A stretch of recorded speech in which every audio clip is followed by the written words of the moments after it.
Yo, what's up mga kaibigan? Nalina tayo magkwentuhan. Si Victor Wembanyama ay nagtala ng impresibong 24 points, 13 rebounds and 9 blocks sa game laban sa Los Angeles Clippers. Ganun pa man, ang kanilang 26-point lead ay natunaw at nakumpleto nga ng Clippers ang comeback dahilan kung bakit sila ay may tabla na ngayon na record na 3 wins and 4 losses. Sa season na ito ay dissenting 19 points, 10 rebounds, 3 assists, and 4 blocks per game ang average ni Wemby.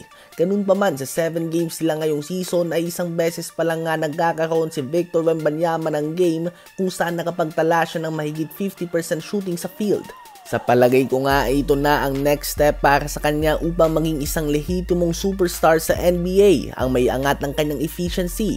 Kung titingnan mo nga ang mga big man o matatangkad na star sa liga ay mataas lahat ang kanilang mga field goal percentage. Mapa Nikola Jokic man yan, Giannis, Embiid, Sabonis, Karl Anthony Towns, KD o kung sino pa man. Subalit si Wemby nga ay 42% lamang sa field at 22% sa 3-point line ng kanyang average ngayong season. At dito nga ay nakikita na natin ang problema. Last season ay nag-average si Wemby ng 17 shots per game at 5.5 dito ang galing sa 3-point line. Ngayon naman ay 16 shots per game ang ina-attempt niya. Bumagsak ito ng isa. Subalit umangat naman ang kanyang 3-point attempts sa 7.1 per game.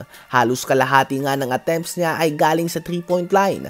Ito nga ang isang bagay na hindi mo makikita sa mga MVP level big man na tulad nila Giannis, Jokic at Embiid. Kaya naman mataas ang kanilang field goal percentage at common sense lang din. Mas madali ngang may pasok ang tira sa pinta kung isa kang 7-footer kesa sa 3-point line. Regardless, kahit na hindi mo nakikita ang mga defender kapag pumupukol ka ng jump shot. Kahit nga si Kevin Durant ay hindi nagsisettle sa 3-point shots at mas madalas siyang nasa mid-range area. Kung aatake ka nga sa pinta ay mas madalas ka din natatamaan ng foul at more scoring opportunities nga ito para kay Wemby. Sa ngayon nga, ang problema ni Wemby ay katulad kay Kristaps Porzingis noon na napakatangkad subalit pala'y tira lamang sa 3 points ang ginagawa. Hindi nga porket kaya mong gawin ng isang bagay ay dapat dito ka na mag-focus o ito lamang ang gagawin mo dahil minsan nga ay nalilimit nito ang development ng isang player.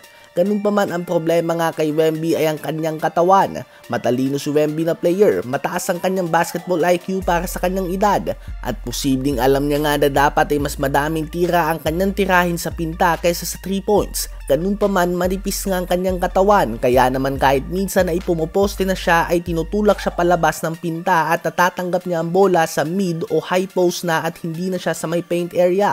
Kung hindi lalaki ang katawan ni Wemby ay dito na nga papasok ang coaching staff at ang point guard na katulad ni Chris Paul na dapat ay makapag-setup sila ng mga plays na magiging mas madali para kay Wemby na matanggap ang bola sa loob ng pinta. So makikita nga natin kung ano ba ang magiging development ni Wemby at ng Spurs ngayong season. So far ay bumabagsak ang kanyang field goal percentage dahil sa madalas siyang matulak palabas ng pinta at sa dami ng kanyang 3-point attempts. Ano ba ang masasabi nyo tungkol dito?